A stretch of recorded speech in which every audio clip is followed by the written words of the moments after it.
Subscribe करें और bell दबाएं ताकि कोई खबर रह न जाए।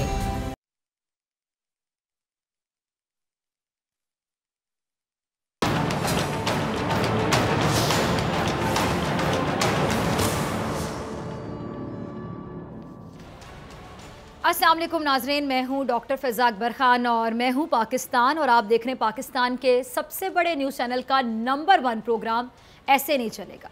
पाकिस्तान की सियासत की अगर मैं बात करूं तो कुछ अर्सा पहले तक हमारे मुल्क की सियासत अगर मैं कहूँ बीमार थी तो आप लोग अग्री करेंगे, बल्कि बहुत शदीद बीमार थी कह दूँ तो जस्टिफाइड होगा।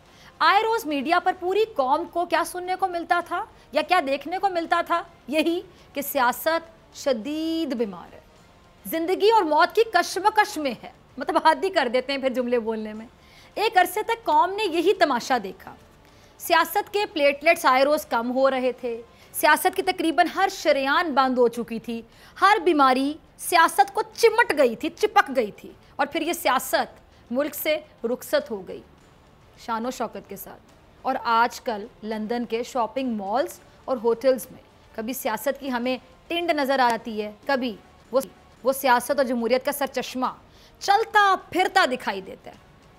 अल्लाह अल्लाह करके सियासत सेहतमंद हुई, मीडिया को सुकून आया, गैर यकीनी की सूरत हाल का खात्मा हुआ, तो अब मुल्क की सियासत नाराज़ हो गई।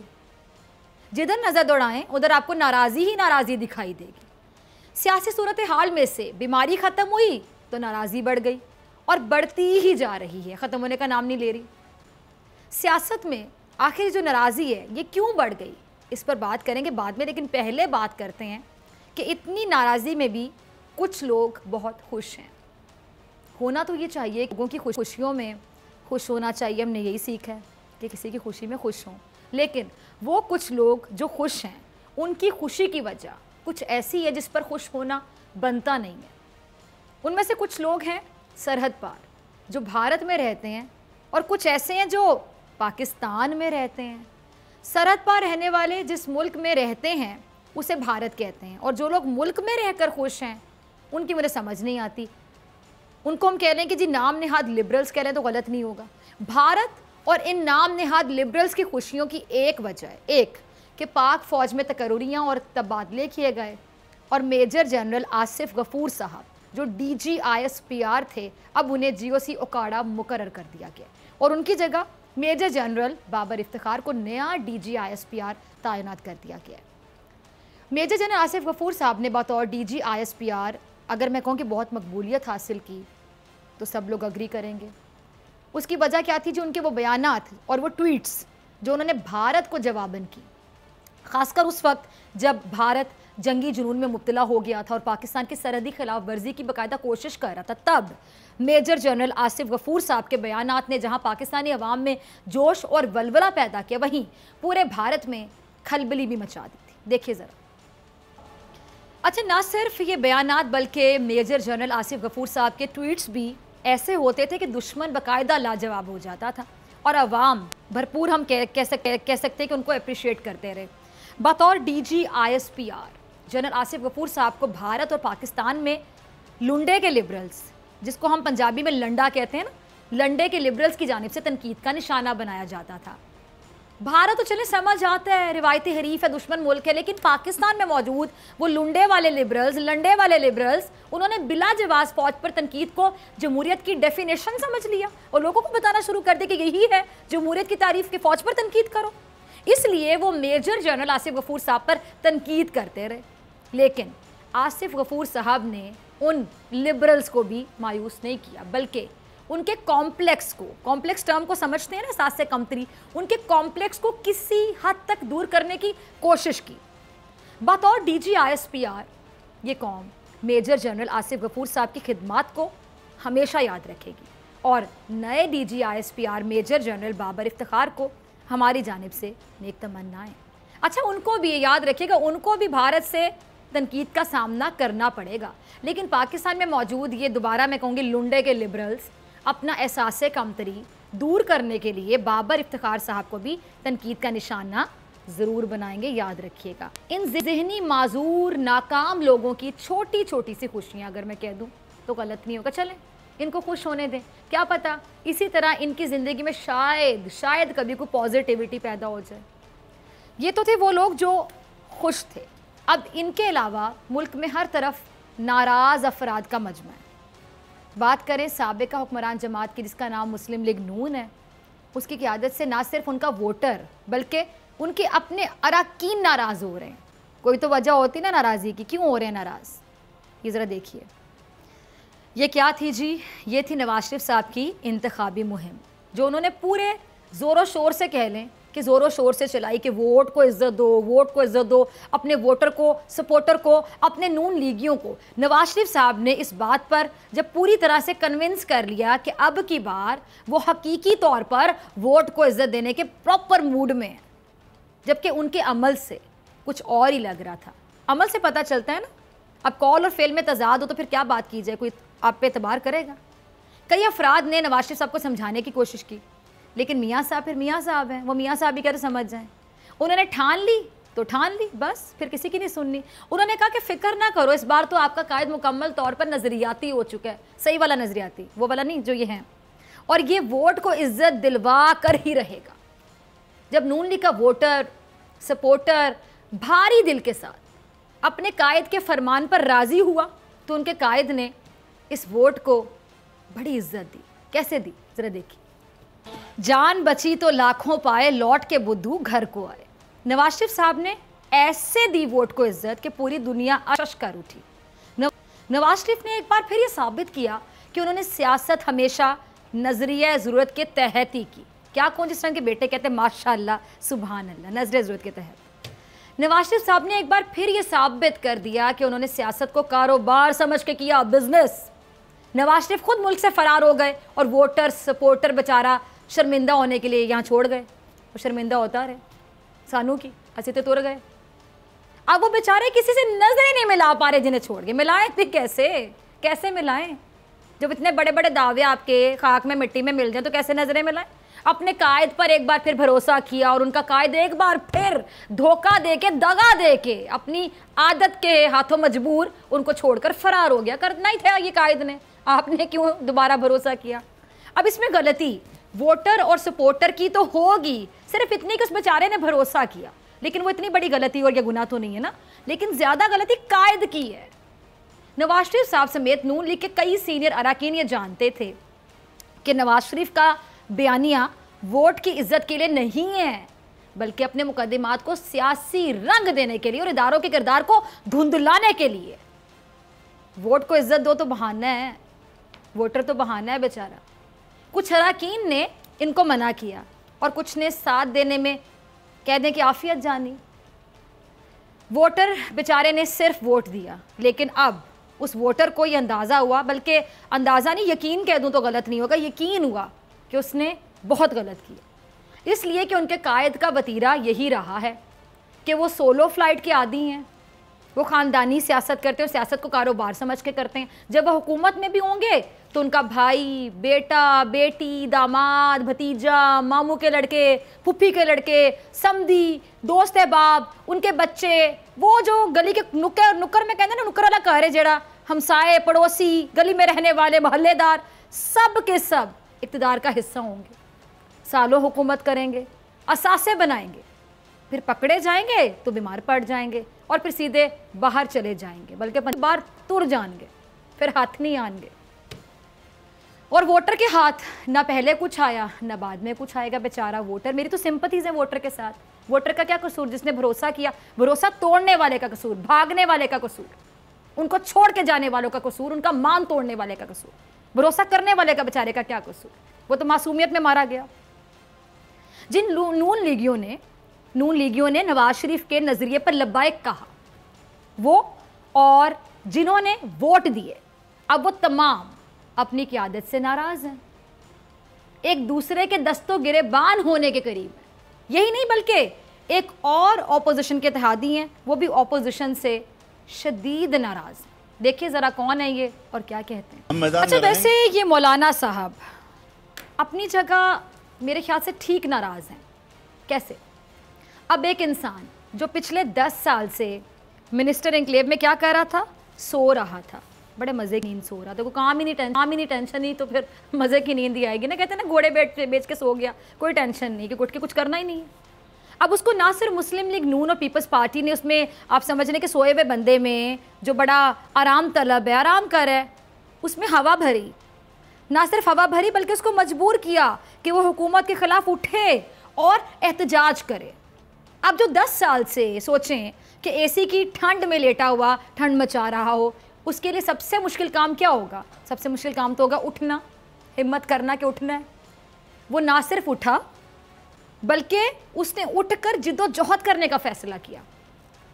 इस मर्दे मुजाहिद को, सही सुना आपने कि फ़िज़ा मौलाना फजलुर रहमान को मर्दे मुजाहिद कह रहे, अगली बात भी सुन लें। इस मर्दे मुजाहिद को 10 साल बाद ये याद आया, एक डेकेड के बाद, कि इसकी भी कोई जमात है। इसको मजहबी तौर पर इकट्ठा करके ही निकले। मुस्लिम लीग नून और पीपल्स पार्टी की दुआओं के साए तले कह लें, अपना घर, अपना आशियाना, अपना मिनिस्टर इनक्लेव वापस लेने। मकसद समझ आया? मिनिस्टर इनक्लेव वापस लेने। लेकिन जब पीछे मुड़कर देखा, शेर और तीर दूर दूर तक मौलाना साहब को नज़र ही नहीं आया।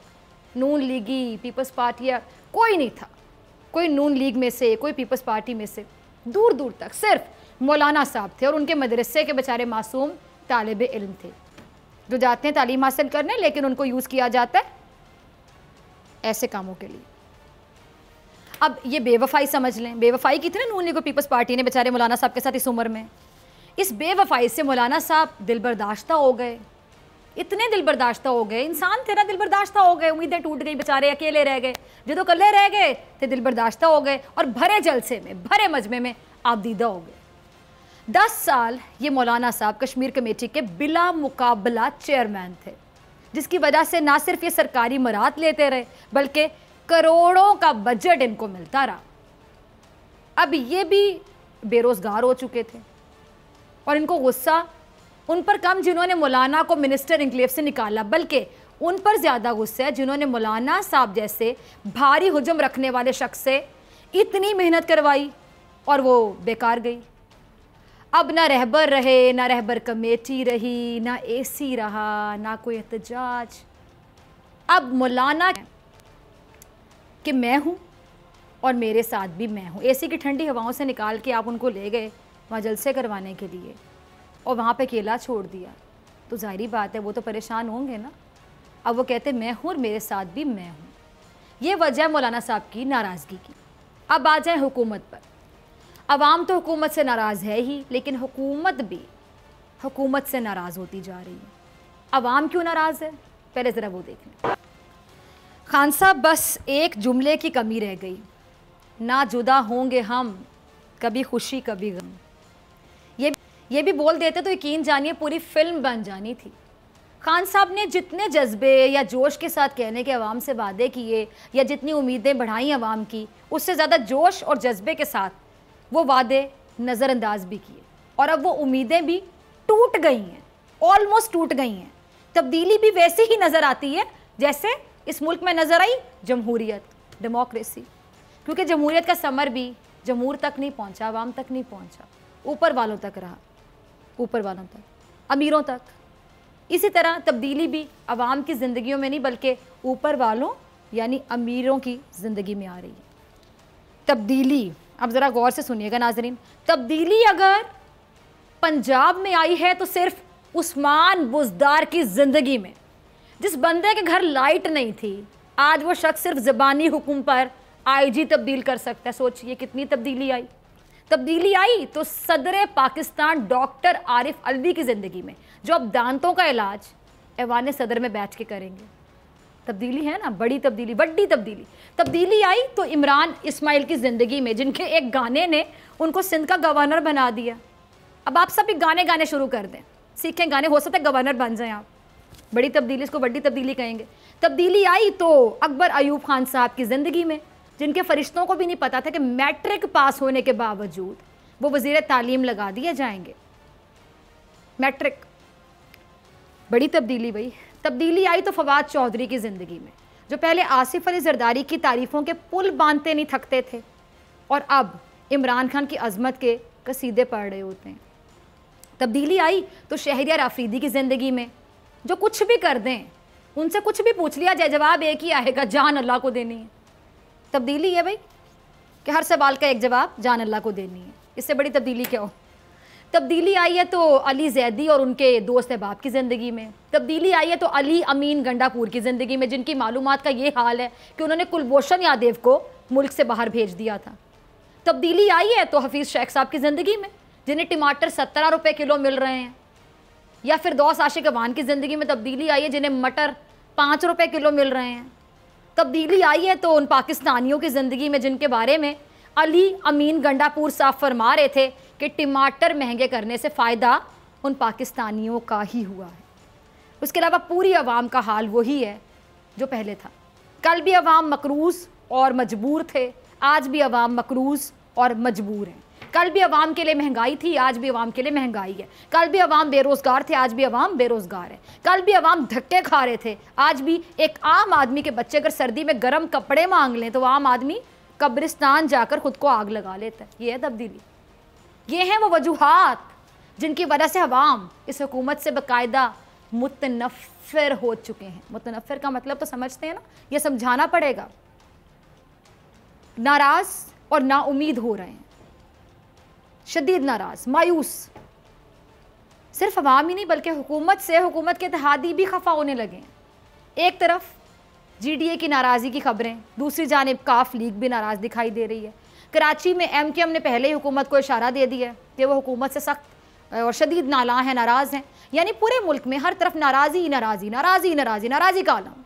लेकिन इस तमाम तर मामले में, इस तमाम तर सूरत हाल में जो एक जमात और उसका वोटर जूं का तू जहाँ बेचारा पड़ा था वहाँ, उसका नाम है पीपल्स पार्टी। जबकि अखलाकी तौर पे इस वक्त सबसे पहले अगर सड़कों पर निकालना चाहिए था तो वो है पीपल्स पार्टी का वोटर। इसलिए कि PPP सिंध पर 12 सालों से इक़्तिदार में, वो राजमान कह लें तो गलत नहीं होगा, 12 साल से मुसलसल सिंध पर हुकूमत कर रही है और अपने वोटर को इन 12 सालों में PP जमहूरियत के नाम पर क्या दे सकी, ये किसी को मालूम नहीं। हद ये है कि बेनज़ीर इनकम सपोर्ट प्रोग्राम जो इंतहाई नादार और मुस्तहिक अफराद के लिए शुरू किया गया था, उसे भी नहीं बख्शा गया। उससे भी फ़ायदा उठाया तो सरकारी मुलाजमीन और ब्यूरोक्रेट्स ने, उनकी बेगमात ने, उनके ख़ानदान वालों ने। सिंध में जमहूरियत की महराज देखनी हो तो बेनज़ीर की शहादत के बाद उनके शुरू किया जाने वाला प्रोग्राम का हाल आप देख लें, समझ आ जाएगी सारी कहानी। अजीब सी बात है ना कि असम्बली में जाने कहा कि ये लोग उस आम से फ़र्द से लेते हैं जिसके पास ना रोटी है, ना कपड़ा है, ना मकान है, और असम्बली में जाकर ये लोग उसी आम से आदमी का हक नज़रअंदाज कर देते हैं आराम से। यहाँ तो आम आदमी ही आदमी का दुश्मन है, आदमी ही आदमी से नाराज़ है, आदमी ही आदमी की हक तलफी कर रहा है।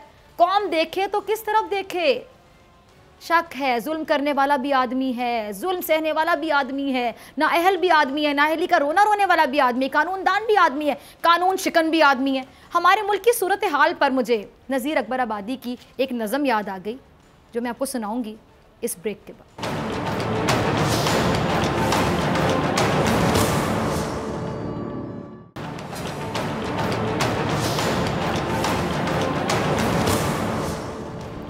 वेलकम बैक नाज़रीन, आप देख रहे हैं ऐसे नहीं चलेगा। मैं हूं आपके साथ doctor Faiza Akbar Khan. Second segment में हमारे नुमाइंदे सदीक जान हमें ज्वाइन करते हैं, खुसूसी नुमाइंदे Sadiq, warm welcome in the programme. आज खबर है जी नैब से रिलेटेड। नैब एक ऐसा इदारा है जिससे मेरे ख्याल से आवाम की बड़ी उम्मीदें जुड़ी हुई हैं। आवाम की उम्मीदें इस तरह जुड़ी हुई हैं कि जो आवाम का पैसा है जो किसी गलत तरीके से किसी के पास है और वो जवाब दें कि तौर पे कौम को, आवाम को, तो नैब का इदारा एक ब्रिज का किरदार अदा करता है और एक ऐसा इदारा है जो बड़ी जिम्मेदारी के साथ तमाम लोगों पर जो जिम्मेदार हैं या जिन्होंने कब्जा कर रखा है इस पैसे पे, उन पे हाथ डालता है, उनसे इन्वेस्टिगेट किया जाता है। अच्छा, जब उनकी चीखें निकलती हैं ना तो यही बात समझने के लिए काफ़ी है कि नैब कुछ कर रहा है। जारी बात है, जब कोई काम गलत करेगा, उसके गलत काम को जो हाईलाइट करेगा, जो उससे पूछगछ करेगा और जब आगे से चीखें निकलेंगी, वो चीखें इस बात का मुंह बोलता सबूत होंगी, वो चीख चीख के बताएंगी कि हाँ कुछ गलत हुआ है और कुछ था जिसकी पर्दादारी थी। अब नैब के हवाले से सुप्रीम कोर्ट ने नैब को और हुकूमत को अल्टीमेटम दिया है। ये पूरा मामला है क्या, किस बात के लिए अल्टीमेटम दिया है? नैब के जो कवानीन में तरामीम थी उसके हवाले से भी मैं बात करना चाहूँगी। आपकी तरफ आऊँगी सदीक, कैसे देखते हैं पूरे मामले को, क्या खबर है आपके पास, डिटेल्स क्या हैं, क्या अल्टीमेटम दिया गया? देखें, सुप्रीम कोर्ट ऑफ पाकिस्तान की तशवीश जो है वो बढ़ती चली जा रही है और अब chief justice of Pakistan justice Gulzar साहब ने इस मामले को टेकअप किया है। इससे पहले जस्टिस मुशीर आलम साहब ने भी ये तफसीलात मंगवाई थी, लेकिन अब जस्टिस गुलजार साहब जो चीफ जस्टिस ऑफ पाकिस्तान है उन्होंने खुद ये दोनों चीज़ें टेकअप की हैं। ये दोनों मामलात बताने से पहले मैं आपको ये ज़रूर बताता चलूँ कि जब जस्टिस गुलजार साहब चीफ जस्टिस ऑफ पाकिस्तान बने थे, उन्होंने जो अपनी पहली तकरीर की थी, उस तकरीर में उन्होंने ये बात कही थी कि पाकिस्तान का तरक्की की तरफ ना जाना, उसमें सबसे बड़ी जो रुकावट है वो करप्शन है। करप्शन और करप्ट लोग जो हैं उनके साथ जो है वो आईनी हाथों से निमटना होगा, तब पाकिस्तान को आगे ले जाया जा सकता है। उसके बाद दो मामलात जस्टिस गुलजार साहब के सामने आए, उन दोनों में वो दोनों इदारों को, एक तो हुकूमत को भी उन्होंने आखिरी एक मौका दिया है और नैब को भी उन्होंने अल्टीमेटम दिया है। मामला ये है कि पहली बात तो ये सामने आई जस्टिस गुलजार साहब के कि 2016 में एक रेफरेंस दायर होता है और 2020 आ चुका है, उस रेफरेंस का फैसला नहीं हुआ। जो फैसला 30 दिन में होना चाहिए था वो 4 सालों में नहीं हो सका। तो इस पे जस्टिस गुलजार साहब ने भी नैब से मुकम्मल तफसीलात मांग ली हैं कि आप बताएं कि आपके कितने रेफरेंसेस हैं जो कि एहतसाब अदालतों में मौजूद हैं और उन रेफरेंसेस की पोजीशन क्या है, कौन सा रेफरेंस कब शुरू हुआ, कितने गवाह हुए, ये सारी सूरत हाल। और इससे भी पहले मैं आपको ये बता दूं कि कल एक मामला सामने आया था 25A का मामला, जिसमें हमारे बोल से ही वाबस्ता है असद खरल साहब, वो भी रिस्पोंडेंट हैं, वो भी कल पेश हुए सुप्रीम कोर्ट में, उन्होंने भी कुछ चीज़ें सामने रखी अदालत के। तो उसमें भी जस्टिस गुलजार साहब ने ये कहा कि नैब में 10-10 साल केसेस पेंडिंग रहते हैं और कई तो ऐसे केसेस हैं कि जिसमें मुलजिम की ज़िंदगी में फैसला हो ही नहीं सकता और ये तरीका इस वक्त चल रहा है। उसमें उन्होंने हुकूमत को भी ये कहा है कि हुकूमत से ये कहा है कि जो हुकूमत ने 25A जो कि वॉलंटरी रिटर्न का मामला है, जिसमें रज़ाकाराना वापसी, जो भी मुलजिम था जो पकड़ा जाता था, करप्शन करते हुए पकड़ा जाता था, वो रज़ाकाराना तौर पे पैसे वापस कर देता था और साफ शफाफ हो जाता था, धुल के पाक साफ हो जाता था। इस मामले को जस्टिस अमीर हानी मुस्लिम साहब जब जज थे, उन्होंने ये नोट लिखा था, उस नोट पे सुप्रीम कोर्ट ने सोमोटो लिया था। उसके बाद सुप्रीम कोर्ट ने जो नैब को इस इख्तियार के इस्तेमाल करने से रोक दिया था, लेकिन ये मामला पार्लियामेंट को भेज दिया था सुप्रीम कोर्ट ने और पार्लियामेंट को कहा था कि आप इस हवाले से कानून साजी करें। देखिए, सुप्रीम कोर्ट की पूरी कोशिश इस वक्त ये है कि वो अपनी सिविलियन हुकूमत के साथ खड़ी हो, उनके पीछे खड़ी हो, उनको मौका दे। जहाँ जहाँ पे पार्लियामेंट का इख्तियार है कानून साजी करने का, उनको मौका दिया जा रहा है कि आप कानून साजी कीजिए और जो जहाँ जहाँ पे फ्लॉज हैं कवानीन में, जहाँ जहाँ पे चीज़ें बेहतर करने की ज़रूरत है, उनको बेहतर कीजिए और अपडेट कीजिए। लेकिन ये आखिरी मौका दिया गया हुकूमत को और हुकूमत को ये कहा गया कि अगर आपने 90 रोज़ के अंदर अंदर 25A के हवाले से कानून साजी ना की, फिर सुप्रीम कोर्ट इस केस को सुनेगी, सुनकर फैसला कर देगी। और ये कहा है चीफ जस्टिस ऑफ पाकिस्तान ने कि अगर हमने सुन के नैब के कुछ जो कवानीन हैं उनको कलअदम करार दे दिया, उनको आइन से मुतसादिम करार दे दिया, तो फिर नैब का कानून फारिग हो जाएगा। और क्या हुकूमत चाहती है कि हम नैब के कानून को फारिग कर दें? ये भी जस्टिस गुलजार साहब पूछ रहे हैं कि 2016 में ये मामला सुप्रीम कोर्ट के सामने आया 25A के हवाले से। 2016 के बाद 2020 आ चुका है, 15 से ज़्यादा समातें हो चुकी हैं। पार्लियामेंट को बार बार ये कहा जा रहा है कि ये बहुत बड़ा मामला है, करप्शन का मामला है, करप्शन से मुतल्लिका कवानीन का मामला है, आप इसके ऊपर कानून साजी करें। हुकूमत की जानिब से ये कहा गया कि देखिए जी, पहले और पार्लियामेंट थी, अब और है। उन्होंने कहा जी आपको भी आए हुए अब 16-17 माह हो गए, आपको ये तो जंगी बुनियादों पे, ये तो इमरजेंसी बुनियादों पे आपको ये चीज़ें करनी चाहिए। सबसे पहले आपको इस चीज़ पे करना चाहिए कि आप नैब कवानीन में जो तब्दीलियाँ करनी चाहिए, नैब के कानून को सख्त बनाने के लिए वो आप करें। आप उसकी बजाय और चीज़ों पे आप तवज्जो दे रहे हैं। दूसरा, नैब को भी ये कहा गया है कि नैब हमें सारी डिटेल्स दे कि आखिर 2016 में अगर आपने एक रेफरेंस बनाया है, दाखिल किया है, तो 2020 तक वो डिसाइड क्यों नहीं हुआ। ये वो चीज़ है जो हम भी इस प्रोग्राम में हाईलाइट करते रहे। जो चेयरमैन नैब साहब का भी ये कहना है कि ज़्यादा बड़ा मसला जो है वो एहतसाब अदालतों की कमी का है। अब जस्टिस गुलजार साहब ये पूछ रहे हैं नैब से कि आप हमें बताएं कि आपके मसाइल क्या क्या हैं, आपको कौन सी ऐसी मुश्किलात हैं आपकी जिस वजह से केसेस तेज़ी से आगे नहीं बढ़ते। और अब ये बेहतरीन एक मौका है कि चीफ जस्टिस ऑफ पाकिस्तान और सुप्रीम कोर्ट ऑफ पाकिस्तान हुकूमत को भी डायरेक्शन दे, हुकूमत को भी कहे कि अगर एहतसाब अदालतों की कमी है, जजेस की कमी है, इस कमी को दूर किया जाए। नैब को भी पाबंद बनाया जाए कि जहाँ जहाँ पे नैब की कोई कमी कोताही नजर आती है तो वो उसको दूर करे। लेकिन एहतसाब का अमल जो है वो तेज़ी से आगे बढ़ना चाहिए। ऐसा नहीं लगना चाहिए कि क्योंकि एहतसाब सही नहीं हो रहा तो आप एहतसाब के निज़ाम को बंद कर दें और ख़त्म कर दें। ऐसा नहीं होना चाहिए। ये एक ऐसा स्टेप है जो कि सुप्रीम कोर्ट ने लिया है और ये बहुत बड़ा स्टेप है। शायद अभी इसकी अहमियत का किसी को एहसास ना हो, लेकिन अगर चीफ जस्टिस ऑफ पाकिस्तान ने इसको इसी तरह से टेकअप कर लिया तो फिर आप देखेंगी कि 2 से 3 माह में एहतसाब का निज़ाम आपको बहुत बेहतर होता हुआ नजर आएगा। जहाँ नैब की कमी कोताही होगी वहाँ पे भी सुप्रीम कोर्ट उनको गाइड करेगी, और जहाँ पे हुकूमत की सुस्ती होगी, हुकूमत जो है वो काम नहीं कर रही, वहाँ पे हुकूमत को भी डायरेक्शन सुप्रीम कोर्ट देगी। और अगर ये ना किया गया तो फिर जाहिर है सुप्रीम कोर्ट सुनकर और नैब के जो कानून है उसमें जहाँ जहाँ फ्लॉज हैं, जिन जिन दफ़ात को ख़त्म होना चाहिए, सुप्रीम कोर्ट सुनकर फैसला कर देगी।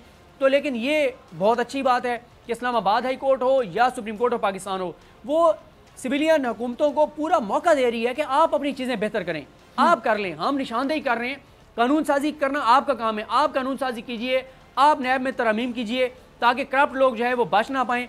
ये क्या कि ये प्ली बार्गेन जिस तरह है कि आप पकड़े गए हैं, आप कहते हैं कि जी मैंने 1 अरब की करप्शन की है, 50 करोड़ दे के आप जो है वो आप बरी हो जाएं, आप रिहा हो जाएं, आप साफ शफाफ हो जाएं। ऐसा नहीं होना चाहिए। एक उसने जुर्म किया है, उस जुर्म के बाद कई ब्यूरोक्रेट ये VR का कानून था, उसके तहत कई ब्यूरोक्रेट जब पकड़े गए उन्होंने पैसे दिए, दोबारा उन्हीं कुर्सियों पे आकर बैठ गए। तो ये वो चीज़ है जिसकी तरफ सुप्रीम कोर्ट ने निशानदेही की थी। अब ये मामला सुप्रीम कोर्ट ऑफ अच्छा, आपने सिद्दीक बड़ी अच्छी बात की, ठीक है ठीक है, मैं आपको टोकना नहीं चाह रही थी, मैं चाह रही थी कि आप कंटिन्यू रखें, आप बहुत इंपॉर्टेंट इन्फॉर्मेशन नाज़रीन के साथ शेयर कर रहे थे। अच्छा, मौका, आपने बड़ी अच्छी बात की कि अब इनको मौका मिला, अब इनको बताना चाहिए। वो कहते हैं ना, मौका तो मिलता है लेकिन मौके से फ़ायदा कौन उठाता है और सही तरीके से फ़ायदा कौन उठाता है। अब बिल्कुल सीधी सीधी सिचुएशन है, सुप्रीम कोर्ट के रिमार्क्स आपके सामने हैं। अब आपको क्या लगता है, इस मौके से फ़ायदा उठाया जाएगा या इसको हल्का लिया जाएगा? चलें जी, रोज़मर्रा के काम हैं, अब नैब को भी हल्का लिया जाए। जो अल्टीमेटम दी, हुकूमत तो हर चीज़ को वैसे ही हल्का लेती है, सॉरी टू से किसी को गलत लगे तो। देखिए, बात यह है कि अब ज़्यादा जिम्मेदारी आ गई है सुप्रीम कोर्ट ऑफ पाकिस्तान के ऊपर। उसकी वजह यह है कि होता क्या है, देखें आप भी ये देखती हैं, सोशल मीडिया को आप बगौर देखती हैं, आप भी एक्टिव हैं सोशल मीडिया पे, ट्विटर के ऊपर आप देखती हैं चीज़ों को, कि जब भी किसी करप्ट शख्स की, मुलजिम की जमानत होती है तो गालियां अदालतों को पड़ती हैं। लोग कहते हैं ये अदालतें हैं ही ऐसी, करप्ट लोगों को छोड़ देती हैं। लेकिन अदालत क्या करे जब नैब का कानून ये कहता है कि रेफरेंस दायर होने के बाद 30 दिन में फैसला होना है, और 30 दिन में क्या, इसी प्रोग्राम में हम कई बार कह चुके हैं कि 600 दिनों में भी फैसला नहीं होता। तो आप बताएं, क्या उसको फिर बेल मिलनी चाहिए, नहीं मिलनी चाहिए? अदालत तो इस वजह से बेल दे देती है ना, कि एक शख्स का क्या कसूर है कि आपने उसको 600 दिनों से जेल के अंदर रखा हुआ है और आप उसका केस आगे नहीं बढ़ा रहे। तो अब इससे क्या बदनाम कौन होती हैं? अदालतें होती हैं। अब कसूरवार कौन है? या कसूरवार नैब होगा या कसूरवार वो हुकूमत है जो कि नैब की अदालतों की तादाद नहीं बढ़ा रही, जो कि जजेस नैब के जहाँ जहाँ एहतसाब अदालतों के जज जो हैं वो आसामी खाली हैं, वो पुर नहीं कर रही, वो फिल नहीं कर रही। कसूरवार कोई और है, गालियाँ कोई और खा रहा है, तो बदनाम कोई और हो रहा है। इसलिए ये अब जिम्मेदारी, और ये जो बेंच है जिसमें जस्टिस गुलजार साहब हैं, उनके साथ एजाजुल एहसन साहब हैं, उनके साथ जस्टिस सजाद अली शाह साहब हैं, एजाजुल एहसन साहब उनके साथ उस बेंच में बैठे हैं। वो एजाजुल एहसन साहब जो कि इससे पहले पनामा केस सुन चुके हैं, जो इससे पहले एजाजुल एहसन साहब जो हैं वो आसिफ अली जरदारी साहब के फेक अकाउंट्स केस के ना सिर्फ वो उस बेंच का हिस्सा थे बल्कि ऑथर जज हैं उस जजमेंट के। तो इसलिए उनको भी पता है इन सारे वाइट कॉलर क्राइम का, करप्शन का, इदारों की बदहाली का, यहाँ पे जो कानून के साथ जो कुछ होता है उस सब का। तो मेरा ख्याल है ये बेहतरीन एक बेंच है जो कि इस केस को आगे सुनेगा। चले हम भी आगे आपको सुनेंगे सिद्दीक जान, ब्रेक के बाद।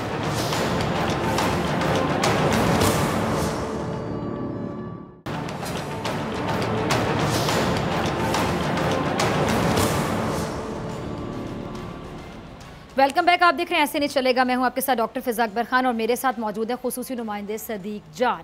सदीक, आपकी तरफ दोबारा आना चाहूँगी। नैब के बारे से हमने काफ़ी डिटेल में बात की है जी। अच्छा जी, नए DG ISPR भी आ गए, मेजर जनरल बाबर इफ्तिखार साहब, लेकिन जो पुराने DG ISPR हैं मेजर जनरल आसिफ गफूर साहब, उनकी खिदमात को कभी नहीं भुलाया जा सकेगा, हमेशा याद रखा जाएगा। तो सदीक, मैं आपकी तरफ आऊँगी। भारत वाले बड़े खुश हैं जी कि अब नए DG ISPR चले गए आ गए हैं, क्योंकि उनके लिए बड़ा ये खतरा थे DG ISPR जो थे आसिफ गफूर साहब, इनकी ट्वीट्स, इनका दबंग अंदाज। बहरहाल हमारे नए DG ISPR जो हैं, हमें उनसे भी यही उम्मीदें हैं, यही एक्सपेक्टेशंस हैं। तो भारत आपने हल्का नहीं लेना, जो भी DG ISPR होगा वो पाक फौज को रिप्रेजेंट करेगा और उतना ही दबंग होगा। लेकिन बहरहाल इस बात से कोई इनकार नहीं कर सकता कि जब कोई अच्छे तरीके से अपना ओहदा संभाल कर जाता है, उनको तरक्की मिलती है या रिटायर होता है कोई, तो वो दूसरे के लिए बड़ा चैलेंज छोड़ के चला जाता है, क्योंकि दूसरे ने उसको उसी जगह से उठाना है और उसी तरह लेकर चलना है।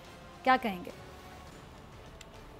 जी बिल्कुल, आपने दुरुस्त कहा। देखें, भारत को वाकई ज़्यादा खुश होने की ज़रूरत नहीं है, इसलिए कि ISPR का इदारा मौजूद है और उनके अपने मुल्क के अंदर उनके थिंक टैंक्स ये कह रहे थे कि पाकिस्तान को जो बड़ी कामयाबी मिली इंटरनेशनली, जो पाकिस्तान का बयानिया कश्मीर के हवाले से या भारत के ख़िलाफ़ जो उसमें कामयाबी पाकिस्तान को इंटरनेशनल मीडिया में मिली, उसमें वो भारत वाले खुद कहते हैं कि उसका क्रेडिट ISPR को जाता है और उसका क्रेडिट वो DG ISPR को देते रहे और वो कहते रहे अपने मुल्क में कि हमें भी अपने मुल्क में एक ISPR की तरह का इदारा बनाना चाहिए। और इसमें भी कोई दूसरी राय नहीं है कि आसिफ गफूर साहब ने जिस तरह से सारे मामले को लेकर चले वो भी उनको ज़ाहिर है याद रखा जाएगा। और ये भी आप ठीक कह रही हैं कि नए DG ISPR जो है उनके लिए बड़े चैलेंजेस होंगे, यहीं से उन्होंने इस मामले को आगे लेके जाना है। बिल्कुल, लेकिन मैं आपको एक चीज़ बताऊं, एक चीज़ जो बहुत ज़्यादा तनकीद की जा रही है उनके ऊपर, आसिफ गफूर साहब के ऊपर, कि जी वो सोशल मीडिया पे बहुत एक्टिव थे। अब मसला क्या है? मसला ये है कि जिस तरह से रोज़ाना अफवाहें, फेक न्यूज़, इल्ज़ामात, झूठा प्रोपेगेंडा फौज के खिलाफ किया जाता था सोशल मीडिया के ऊपर, तो वो जरूरी था उन चीज़ों को सॉरी मैं आपकी बात काट रही हूँ, काउंटर करना। आसिफ गफूर साहब हमेशा बात करते रहे 5th जनरेशन वॉर की, आपको भी याद होगा। उसमें क्या सोशल मीडिया नहीं आता? जब एक बंदा खुद बता रहा है कि एक वॉर हो रही है, हम TV के थ्रू देखते हैं, प्रिंट मीडिया के थ्रू देखते हैं, सोशल मीडिया पर देखते हैं, तो फिर वहाँ पर आके वो खुद क्यों ना बात करें? देखें, मैं आपको एक चीज़ बताता हूँ। जैसे जुडिशरी के बारे में कहा जाता है कि जजेस नहीं बोलते, उनके फैसले बोलते हैं, लेकिन हुआ क्या नून लीग के दौर में? आप देखें, जब नवाज शरीफ साहब को नायल किया गया, बल्कि उसे पनामा आने के बाद जब केस चल रहा था, एक सिलसिला शुरू हुआ जजेस पे इल्ज़ाम लगाने का। फैसला आया, उसके बाद तो उन्होंने ढिठाई और बेशर्मी के साथ अदलिया पर हमले शुरू कर दिए, जजेस पे इल्ज़ाम लगाने शुरू कर दिए। इवन के वो मीडिया पे तो नहीं, लेकिन वैसे जजेस की फैमिली के बारे में तरह तरह की बातें और इंतहाई घटिया प्रोपेगेंडा और ये चीज़ें उन्होंने शुरू कर दी। अब अगर हम उस बात पे कायम रहेंगे जजेस अपने फैसलों के जरिए बोलते हैं, तो फिर ये भी याद रखेंगे फिर जजेस के खिलाफ इस तरह पब्लिकली कोई नहीं बोलता था जब जजेस सिर्फ अपने फैसलों से बोलते थे। जब इतना प्रोपेगेंडा होने लग गया तो उस वक्त साकिब निसार साहब को आना पड़ा सामने, उनको आके अपने इदारे का दिफा करना पड़ा, उनको पनामा बेंच के 5 जजेस का दिफा करना पड़ा। फिर जो प्रोपेगेंडा होता था सुप्रीम कोर्ट के खिलाफ, वो मुख्तलिफ रिमार्क्स में उनको क्लैरिफाई करते थे। तो अगर तो ये देखें, आप DG ISPR कहते हैं जी उन्होंने बहुत ज्यादा ट्विटर के ऊपर एक्टिव होते थे। जब पाकिस्तान के अंदरूनी दुश्मन रोजाना पाकिस्तान इंडिया में खलबली मची रहती थी ना, इल्जामात लगाते थे, हाँ बिल्कुल, तो उनको काउंटर करना पड़ता था। और फिर मसला क्या होता था, यहाँ पे कुछ अकाउंट्स हैं, वो हमारे मीडिया के भी कुछ लोग हैं, वो यहाँ पे झूठा प्रोपेगेंडा करते थे। उनके ट्वीट्स को लेके इंडियन चैनल ब्रेकिंग न्यूज़ बनाते थे, इंडियन चैनल ब्रेक करते थे। जब पाकिस्तान में सोशल मीडिया पर, इंडिया में चैनल्स पे वो चीज़ें चलती थी, इंटरनेशनल मीडिया के कुछ सेक्शन जो हैं वो उन चीज़ों को लेते थे कि पाकिस्तान और भारत से ये खबरें आ रही हैं पाकिस्तान की फौज के खिलाफ। तो इसलिए ज़रूरी होता था कि DG ISPR उसको काउंटर करें, उसकी तरदीद करें और इन लोगों को शटअप कॉल दें। लेकिन ये इन लोगों का ये खुश तो ऐसे हो रहे हैं जैसे पता नहीं को हसन नवाज या हुसैन नवाज को DG ISPR लगाया जा रहा है। भाई इस तरह ये जो शरीफ ख़ानदान के करीबी जो साफ़ी हैं वो बहुत खुश हैं, तो कोई इन्हें खुश होने की ज़रूरत नहीं है। और ज़्यादा कि जैसे पता नहीं कोई इनका अपना कोई नून लीग का कोई बंदा वहाँ पे लगाया जा रहा है, उनका आले शरीफ में से कोई, तो वो भी फौज से ही हैं जो DG ISPR नए हैं और ISPR का इदारा मौजूद है। वो इसी तरह से पाकिस्तान अच्छा ये बात वैसे, अच्छा सदीक मैं सॉरी आपकी बात काट रही हूँ, ये जैसे जिसको हम कह रहे थे अभी प्रोग्राम के आगाज़ में भी कि लुंडा बाजार होता है ना, इसको पंजाब में अमूमन लंडा बाजार कहा जाता है। ज़बर और पेश का फ़र्क है, लेकिन बाजार तो एक ही, लंडा बाजार लुंडा बाजार। लुंडे के लिबरल्स हमने इनका नाम रखा है आज अपने प्रोग्राम में कि ये वो लोग हैं जो खुश हो रहे हैं, खुशियाँ मना रहे हैं, सो कॉल्ड लिबरल्स। इनको पता नहीं, ये भी नहीं पता कि लिबरल होता क्या है। तो मुझे ये लगता है कि ये भी बड़ी अचीवमेंट है जनरल आसिफ गफूर साहब की कि आज वो लोग खुश हो रहे हैं कि अरे चलें, यानी डर समझते थे, डर महसूस करते थे आसिफ गफूर साहब की ट्वीट से, उनकी दबंग बॉडी लैंग्वेज से, उनके बात करने के अंदाज से, उनकी एग्जिस्टेंस से। देखें बात यह है, इनकी छोटी छोटी खुशियां, आप क्यों इनकी खुशियों में ये भी वैसे मैंने प्रोग्राम में बोला, सदीक लगता है आपने मेरा प्रोग्राम सुना है, मैंने कहा छोटी छोटी खुशियां हैं। हाँ बिल्कुल बिल्कुल, इनकी छोटी छोटी खुशियां हैं। और देखें मसला ये है कि पहले ये नवाज शरीफ साहब को अपना सब कुछ अंदाज़ा समझते थे, अपना कायद राहबर रहनुमा मानते थे, फिर वो जेल चले गए, तो फिर इन्होंने जरदारी साहब को अपना दिल जान से अपना सब कुछ मान लिया, वो भी गिरफ्तार हो गए। फिर इन्होंने तमाम आसें उम्मीदें वो मौलाना फजल रहमान से वाबस्ता कर ली, वो भी नाकाम होकर चले गए। फिर हरीम शाह सामने आई, तो उन्होंने कहा कि अब हमें तमाम हमारी आसें और उम्मीदों का मरकज़ हरीम शाह है। वो हरीम शाह भी पाकिस्तान से बाहर चली गई, आप पता नहीं वो कहाँ पे है। फिर उसके बाद जब खोसा साहब ने ये आर्मी चीफ के एक्सटेंशन वाला केस टेकअप किया, तो इन्होंने खोसा साहब को अपना सब कुछ मान लिया। तो ये वक्तन फ़क्तन इनको मुख्तलिफ लोगों को अपना कायद राहबर रहनुमा मानते रहते हैं। तो ये भी इनकी ये जो खुशियाँ हैं ये थोड़ी देर के लिए होंगी, और पता नहीं है क्यों ऐसे ही जिस तरह वो नून लीग वाले करते थे कि जल्दी रसगुल्ले खा लेते थे, और जल्दी से याद है कि पैनल वाले भी कह रहे हैं जल्दी जल्दी। सदीक से कहें बस प्रोग्राम का वक्त खत्म हो गया। सदीक बहुत शुक्रिया। के साथ डॉक्टर फिज़ा अकबर खान को दीजिए इजाज़त, आपसे मुलाकात होगी इंशाल्लाह कल सेम टाइम सेम चैनल। अगर ज़िंदगी ने वफ़ा की, दुआओं में याद रखिएगा और अपना ढेर सारा ख्याल रखिएगा। अल्लाह ने के बाद।